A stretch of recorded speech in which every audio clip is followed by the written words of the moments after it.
Hello student, आपका हमारे YouTube channel NRDS classes में स्वागत है। विनिर्माण उद्योग। विनिर्माण उद्योग क्या होता है? कच्चे पदार्थ को मूल्यवान उत्पाद में परिवर्तित कर अधिक मात्रा में उत्पादन करने को विनिर्माण कहते हैं। जैसे लौह अयस्क से लोहा और इस्पात, बॉक्साइट से एल्यूमीनियम बनाना। विनिर्माण उद्योगों के क्या महत्व होते हैं? विनिर्माण उद्योग के निम्नलिखित महत्व होते हैं। नंबर 1, कृषि आधुनिकीकरण में यह सहायक होता है। नंबर 2, रोजगार उपलब्ध करवाने में यह सहायक होता है। नंबर 3, क्षेत्रीय असमानताओं को कम करने में यह सहायक होता है। विदेशी मुद्रा अर्जित करने में यह सहायक होता है। नंबर 5, बेरोजगारी और गरीबी को कम करने में यह सहायक होता है। देश के आर्थिक विकास में विनिर्माण उद्योगों का बहुत ज़्यादा महत्व होता है। अर्थात देश के विकास के लिए विनिर्माण उद्योग बहुत ही महत्वपूर्ण होते हैं।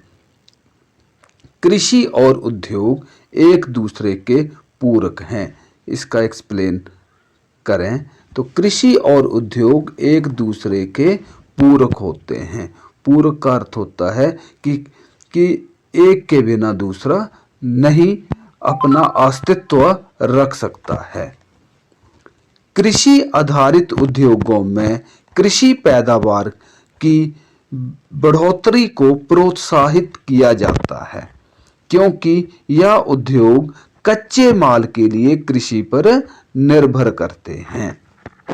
नंबर 2, इसके द्वारा निर्मित उत्पाद जैसे सिंचाई के लिए पंप, उर्वरक, कीटनाशक दवाएं, प्लास्टिक पाइप, मशीनें, कृषि औजार आदि किसानों की उत्पादक क्षमता बढ़ाने में मदद करते हैं। औद्योगिक स्थिति को प्रभावित करने वाले कारक, ये मोस्ट इंपॉर्टेंट है ये, कि औद्योगिक स्थिति को प्रभावित करने वाले कारक कौन कौन से होते हैं। तो औद्योगिक स्थिति को प्रभावित करने वाले कारक निम्नलिखित होते हैं। नंबर 1, कच्चे माल की उपलब्धता। जहाँ पर कच्चा माल आसानी से उपलब्ध हो जाता है वहाँ पर औद्योगिकरण के लिए अनुकूल स्थिति होती है, और जहाँ पर कच्चे माल का अभाव पाया जाता है, वहाँ कच्चा माल आसानी से जहाँ नहीं पहुँच सकता है, वहाँ पर औद्योगिक स्थिति अनुकूल नहीं होती है। नंबर 2, पूंजी। पूंजी के अंतर्गत धन और मशीनें इत्यादि शामिल की जाती हैं। तो पूंजी भी औद्योगिक स्थिति को प्रभावित करने वाला एक महत्वपूर्ण तत्व होता है। नंबर 3, ऊर्जा के संसाधन। जैसा कि आपको पता ही है कि वर्तमान समय में कोई भी औद्योगिकरण बिना ऊर्जा के संसाधनों के सफल नहीं हो सकता है। तो औद्योगिक स्थिति को प्रभावित करने में ऊर्जा के साधनों का बहुत योगदान होता है। कुशल श्रमिकों की उपलब्धता। कुशल और सस्ते श्रमिकों की उपलब्धता या अनुपलब्धता भी औद्योगिक स्थिति को प्रभावित करती है। बाजार। निर्मित वस्तु का बाजार भी औद्योगिक स्थिति को प्रभावित करता है। यदि बाजार नहीं होगा तो उद्योग के पनपने की संभावनाएं न के बराबर होंगी। औद्योगिक प्रक्रिया प्रारंभ होने के साथ साथ नगरीकरण भी प्रारंभ होता है। नगर उद्योगों को बाजार तथा अन्य सुविधाएं जैसे बैंकिंग, बीमा, परिवहन, श्रम, वित्तीय सलाह आदि उपलब्ध करवाते हैं। इस प्रकार औद्योगिकरण एवं नगरीकरण साथ साथ चलते हैं। उद्योगों का वर्गीकरण, अर्थात उद्योग कितने प्रकार के होते हैं उनका वर्गीकरण। तो उद्योगों के वर्गीकरण के अलग अलग आधार हैं। कच्चे माल के आधार पर, अर्थात उद्योगों में कौन सा कच्चा माल प्रयोग किया जाता है, तो कच्चे माल के ऊपर आधारित उद्योग निम्नलिखित होते हैं। नंबर 1, कृषि आधारित उद्योग। कृषि आधारित उद्योग वे उद्योग जिनमें कच्चा माल कृषि उत्पाद से प्राप्त होता है। वो कौन कौन से हैं, जैसे सूती वस्त्र, रबड़, चीनी, चाय, वनस्पति तेल उद्योग आदि। खनिज आधारित उद्योग वे उद्योग जो खनिजों से अपना कच्चा माल प्राप्त करते हैं, या जो उद्योग खनिजों को कच्चे माल के रूप में प्रयोग करते हैं, वे खनिज आधारित उद्योग कहलाते हैं। जैसे सीमेंट, मशीन, औजार बनाने के वाले उद्योग आदि। प्रमुख भूमिका के आधार पर कि उन उद्योगों की भूमिका क्या है। भूमिका दो प्रकार की होती है, आधारभूत उद्योग है या उपभोक्ता उद्योग है। आधारभूत उद्योग क्या होते हैं, वे उद्योग जिनके उत्पादन को दूसरे उद्योग कच्चे माल के रूप में प्रयोग करते हैं। जैसे लोहा इस्पात, तांबा व एल्यूमीनियम प्रगलन उद्योग। एल्यूमीनियम प्रगलन होता है जो आपका, जिससे मशीनें वगैरह बनाई जाती हैं। उपभोक्ता उद्योग जिनका उत्पादन सीधा उपभोक्ताओं के द्वारा उपभोग हेतु किया जाता है। जैसे चीनी, कागज, सिलाई मशीन आदि। पूंजी निवेश के आधार पर, तो पूंजी निवेश के आधार पर जो उद्योग होते हैं वो लघु उद्योग, जिन उद्योगों में अधिकतम निवेश 10 करोड़ रुपए की सीमा तक किया गया हो, उसे लघु उद्योग कहते हैं। और बृहत उद्योग जिसमें निवेश 10 करोड़ से अधिक किया जाता है, उसे बृहत उद्योग कहा जाता है। ठीक, बहुत ही आसान है ये। जिसमें 10 करोड़ से कम तक का निवेश किया जाता है वो लघु उद्योग हुए, और जिसमें 10 करोड़ से अधिक का निवेश किया जाता है वो बृहत उद्योग हुए। स्वामित्व के आधार पर उद्योगों का वर्गीकरण। तो स्वामित्व का अर्थ होता है मालिकाना हक। तो स्वामित्व के आधार पर उद्योग होते हैं सार्वजनिक उद्योग। इन उद्योगों को सरकारी एजेंसियां द्वारा प्रबंधित तथा संचालित किया जाता है। उदाहरण के लिए भारत हैवी इलेक्ट्रिकल लिमिटेड, इसे हम भेल भी कहते हैं। भारत हैवी इलेक्ट्रिकल लिमिटेड तथा steel authority of India limited. Steel authority of India limited, हम इसे सेल भी कह देते हैं। तो सार्वजनिक क्षेत्र के उद्योग होते हैं जिनका स्वामित्व, या साधारण शब्दों में जो सरकार के अंडर होते हैं। और निजी उद्योग आपको पता ही है, जिन उद्योगों का स्वामित्व तथा संचालन किसी एक व्यक्ति अथवा व्यक्तियों के समूह द्वारा किया जाता है। जैसे टिस्को, बजाज ऑटो लिमिटेड। और संयुक्त उद्योग वे उद्योग होते हैं जिन उद्योगों को राज्य सरकार और निजी क्षेत्र के संयुक्त प्रयासों से चलाया जाता है। जैसे ऑयल इंडिया लिमिटेड, इसमें गवर्नमेंट का और प्राइवेट दोनों का ही सहयोग होता है। सहकारी उद्योग जिन उद्योगों का स्वामित्व कच्चे माल की पूर्ति करने वाले उत्पादकों अथवा श्रमिकों या दोनों के हाथ में होता है, इसमें लाभ हानि का विभाजन भी अनुपातिक होता है। उदाहरण के लिए महाराष्ट्र के चीनी उद्योग, केरल के नारियल आधारित उद्योग। अब आपका है सूती वस्त्र उद्योग। आरंभिक वर्षों में सूती वस्त्र उद्योग के महाराष्ट्र और गुजरात के कपास उत्पादक क्षेत्रों तक ही सीमित था। कहाँ पर था ये? पहले केवल महाराष्ट्र और गुजरात के, जहाँ पर कपास का उत्पादन होता था। यह कपास बाजार, परिवहन, पतनों की समीपता, श्रम, नमी युक्त जलवायु आदि के कारण इन उद्योगों का स्थानीयकरण हुआ। छात्रों, यदि सूती वस्त्र को प्रभावित करने वाले कारक पूछता है तो इसका भी आंसर यही है कि सूती वस्त्र उद्योग को प्रभावित जो करते हैं कारक या उनके पनपने के और क्या कारण हैं, तो उसके कारण यही है कि कपास बाजार मतलब कच्चे माल की उपलब्धता, बाजार, परिवहन, पतनों की समीपता, श्रम, नमी युक्त जलवायु अर्थात उपयुक्त जलवायु आदि जो होते हैं, ये इन सूती वस्त्र उद्योग के लिए अति आवश्यक होते हैं। बुनाई क्षेत्र में सुधार की आवश्यकता।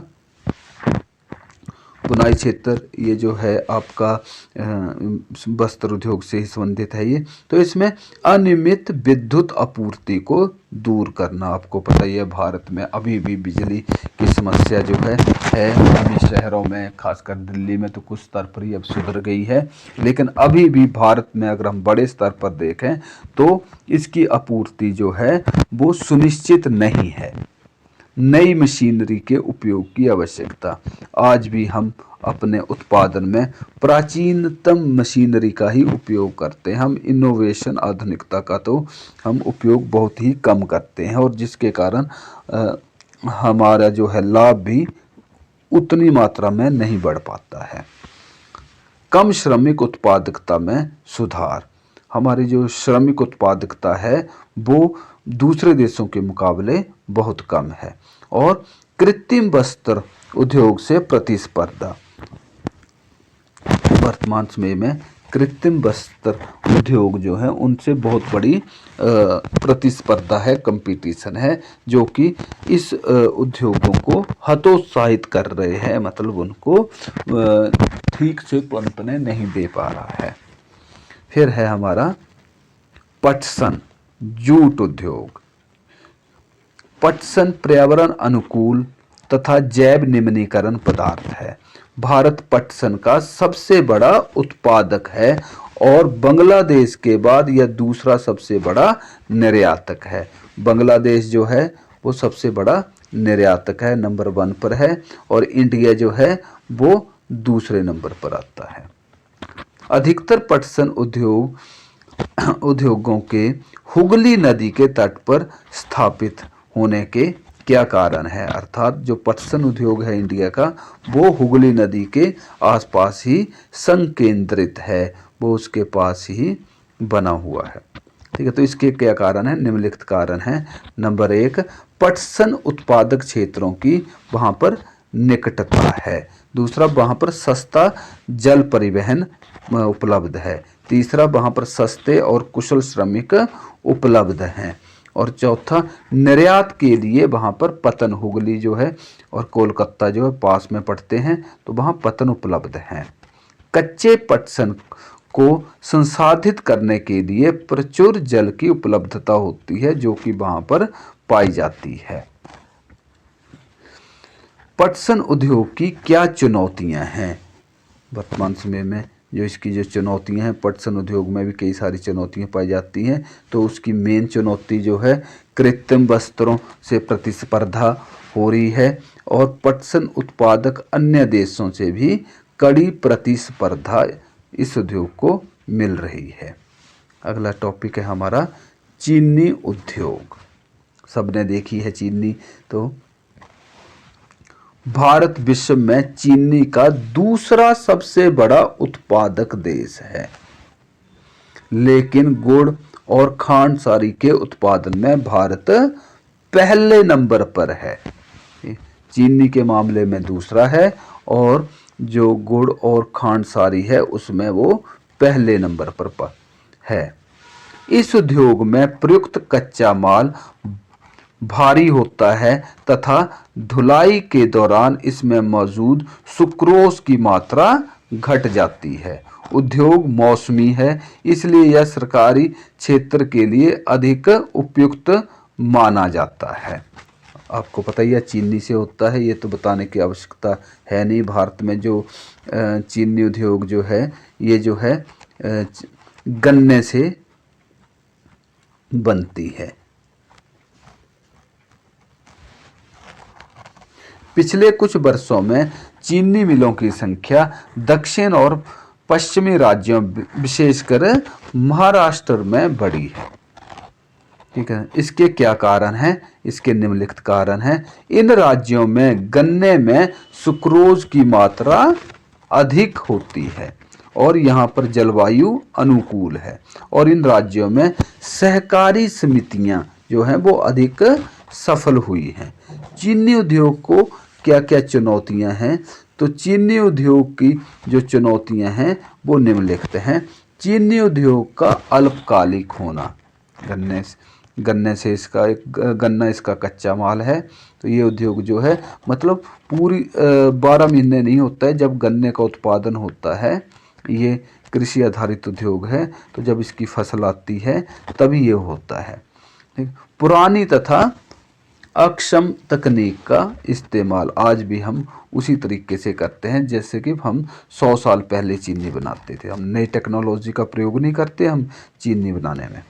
परिवहन अक्षमता में गन्ने का समय पर कारखाने तक नहीं पहुंचना। पता ही है आपको कि हमारी परिवहन व्यवस्था कैसी है, तो समय से गन्ना जो है कारखानों में नहीं पहुंच पाता है, और जितनी देर से पहुंचेगा तो उसका रस जो है वो सूखता जाएगा। और गन्ने का अधिकतम इस्तेमाल ना कर पाना। गन्ने को हम लोग मशीन में आपने इसका जूस भी पिया होगा ना, तो हम गन्ने का जो प्रयोग जो होता है उसका हम जो मशीनों में प्रयोग होता है चीनी बनाने के लिए, तो उसका मैक्सिमम उपयोग नहीं कर पाते हैं हम। फिर है खनिज आधारित उद्योग। खनिज आधारित उद्योग निम्नलिखित हैं। लौह इस्पात उद्योग यह आधारभूत उद्योग है। आधारभूत क्योंकि अन्य भारी, हल्के व मध्यम उद्योग इनसे बनी मशीनरी और औजारों पर निर्भर हैं। इस्पात की खपत को तथा उत्पादन को प्रायः एक देश के विकास का पैमाना माना जाता है। अगर मतलब इसका कहने का यह है कि अगर इस्पात का प्रयोग या खपत इसका बहुत ज़्यादा हो रही है तो वो देश जो है विकसित है, और अगर उसका कम प्रयोग हो रहा है तो इसका मतलब वो देश विकसित की कैटेगरी में नहीं है। लौह इस्पात निर्माण के लिए लौह अयस्क, कोकिंग कोल तथा चूना पत्थर का प्रयोग 4:2:1 में किया जाता है। अर्थात इसमें लौह अयस्क जो है 4 में मिलाया जाता है, तो कोकिंग कोल उसका आधा मिलाया जाएगा और चूना पत्थर उसका भी आधा मिलाया जाता है। इस्पात को कठोर बनाने के लिए मैग्नीज की कुछ मात्रा भी मिलाई जाती है। किसकी मात्रा मिलाई जाती है? मैग्नीज की। अधिकांश लोहा तथा इस्पात उद्योग छोटा नागपुर के पठारी क्षेत्रों पर ही संकेंद्रित है, क्योंकि यहाँ लौह अयस्क कम लागत तथा उच्च कोटि में प्राप्त होता है। यहाँ सस्ते श्रमिक और बाजार की उपलब्धता भी है। प्रश्न ये हो सकता है कि ये लौह इस्पात उद्योग यहीं पर छोटा नागपुर के पठार पर ही केंद्रित क्यों है? तो क्योंकि यहाँ पर कच्चा माल आसानी से मिल जाता है और वो उच्च क्वालिटी का है, और सस्ते श्रमिक और बाजार यहाँ पर उपलब्ध हैं। एल्यूमिनियम प्रगलन बॉक्साइट को कच्चे पदार्थ के रूप में प्रयोग कर एल्यूमिनियम बनाने की प्रक्रिया को एल्यूमिनियम प्रगलन कहते हैं। आपको पता ही है कि बॉक्साइट से ही एल्यूमिनियम बनता है। एल्यूमिनियम का जो अपने जो साइंस में होता है वो Al लिखते हैं। रासायनिक उद्योग, केमिकल उद्योग। यह उद्योग 2 प्रकार के होते हैं। कौन कौन से? कार्बनिक और अकार्बनिक। अकार्बनिक रसायनों में सल्फ्यूरिक अम्ल तथा कास्टिक सोडा आदि सम्मिलित हैं, जिनका प्रयोग उर्वरक, कृत्रिम वस्त्र, गोंद, रंग रोगन आदि बनाने में किया जाता है। और कार्बनिक रसायन में पेट्रो रसायन शामिल हैं, जिनका प्रयोग वस्त्र, रबड़, प्लास्टिक, दवाइयां, औषधीय रसायन बनाने में किया जाता है। सीमेंट उद्योग। सीमेंट आप सभी ने देखा हुआ है। सीमेंट का प्रयोग निर्माण कार्यों जैसे घर, कारखाने, पुल, सड़कें, हवाई अड्डा और अन्य व्यापारिक प्रतिष्ठानों के निर्माण हेतु किया जाता है, उनके बनाने के लिए किया जाता है। सीमेंट निर्माण में चूना पत्थर, सिलिका और जिप्सम, कोयला और विद्युत ऊर्जा की आवश्यकता होती है। भारत का पहला सीमेंट उद्योग सन 1904 में सन 1904 में चेन्नई में लगाया गया था। इस उद्योग की इकाइयां गुजरात में लगाई गई, क्योंकि यहां से इसे खाड़ी देशों में आसानी से निर्यात किया जा सकता है और इसकी वहां पर अधिक मांग होती है। खाड़ी देश आपको पता ही है, खाड़ी देश जो होते हैं वो होते हैं ये आपके जो मिडिल ईस्ट जो हैं कंट्रीज, दुबई वगैरह। सूचना प्रौद्योगिकी तथा इलेक्ट्रॉनिक उद्योग। बेंगलुरु को भारत की इलेक्ट्रॉनिक राजधानी कहा जाता है। इन उद्योगों में अधिक रोजगार सृजन हुआ है,